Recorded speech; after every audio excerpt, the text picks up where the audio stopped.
Pastor Mark here. Some years ago, I had a clip that kind of went viral before there was viral. They put it on the radio.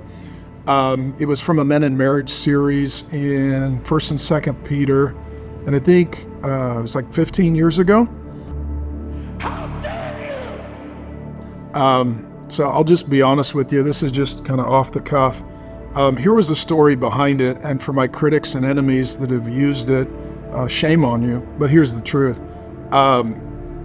My wife, Grace, who I met at 17 on one of our first dates, there was a guy stalking her and tried to run me over with a motorcycle. We weren't dating, we were just friends. And I got in the middle to protect her and was really worried about her safety. And then some years later, we were married and started ministry and had kids, and Grace had given birth to our 5th child, a beautiful baby boy who's now a high school senior. And we were sitting upstairs in our bedroom. She was folding laundry and we were visiting. And I asked her, I said, let me just ask you some questions. So I started asking questions about that previous relationship with that person who had stalked her, and I had to literally get in the way to physically protect her. And she started telling me some specific details of some things that had happened to her before I met her that I had never known. And at this point, we'd been married for, I don't even know. So our son would have been, maybe close to 20 years at that time. I don't even know. And as she started answering the questions, she was busy folding the laundry. And I just started, I was weeping uncontrollably because it dawned on me that my best friend, who I care the most about, she was a sexual assault victim many times and repeatedly, and it just wrecked me. I grew up in a dangerous neighborhood. Green River Killer, Ted Bundy, prostitutes. One of the gals that was murdered was my buddy's friend, and she was turning tricks. And sometimes I would be driving to work on what's called Pacific Highway, and some of the gals that were out prostituting were gals from my high school. I mean, I knew these gals, and it was a horrible situation. A couple of strip clubs within walking distance of my house, massage parlors, hourly rate. And so I just saw the evil that men did to women, and it just wrecked me. And I had 2 sisters as well. So then to hear that this kind of violence had happened to my wife, it just broke me and triggered me. And we got Grace some help. And I started at that time researching trauma and abuse and assault, and a lot of what we know today is really new information on these issues, and this was a while ago, so there wasn't as much written. I read as much as I could on sexual assault and trauma, and met with counselors, and was trying to figure out a way to help my best friend just kind of recover from what she had been through. And and so we were processing a lot of that as a married couple, and issues like disassociation and trauma triggers, and trying to learn all of that to help Grace. And then at the time I was pastoring a church that was urban, very young, and it started off as a college ministry, and so everybody was very young, and a lot of homeless kids, a lot of punk rockers, a lot of drug use and abuse. And a lot of the men had deep-seated porn habits and sexual addiction, and they were not safe men. And a lot of the women were sexual assault victims and trauma victims and abused. And a lot of it was sometimes college campus drinking and rape culture. And so baptized a lot of young Christians. I think we baptized altogether like 10,000 in downtown Chop Zone of Seattle.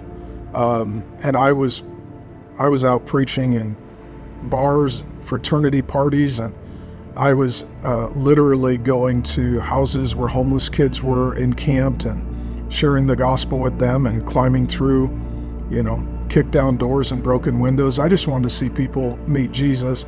And as Grace started talking more publicly about her assault and her trauma, it just created and it was very, very brave of her. It created a wave of women who felt that it was safe to talk about it. And So they started reporting to me as their pastor and us as their church, their trauma, their abuse, all that they had been through.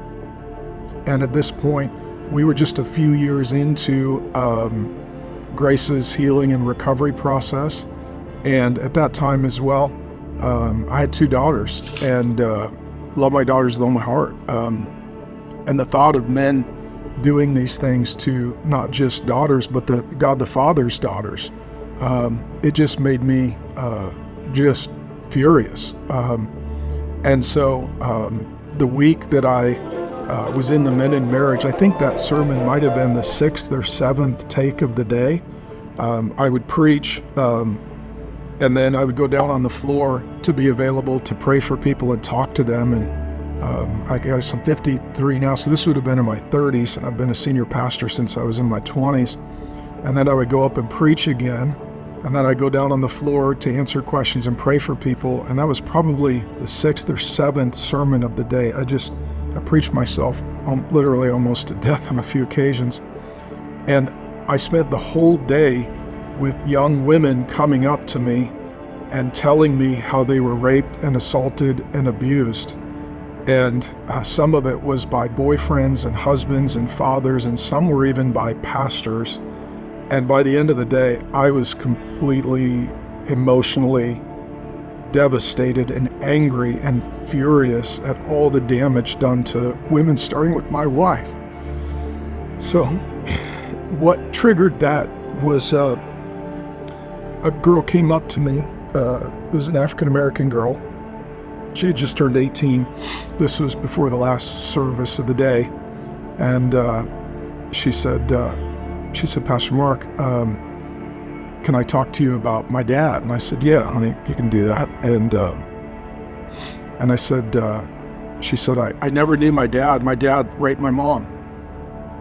And she said, so I was born out of rape.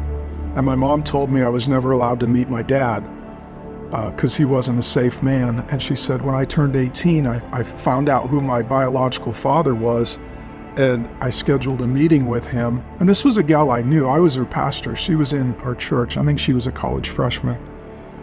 And I said, oh, so you got to meet your dad? And she said, yeah, I did. I flew out and I met my dad. And I said, what happened? And she said, he raped me. I honestly started crying so hard, I threw up and then preached a sermon. And so ever since then, some of my critics and those who say I'm a misogynist and hate women, they're like, look at how angry this guy is. I'm like, why isn't every sane man filled with the Spirit this angry? And if this is happening to God's daughters, how come nobody's pissed?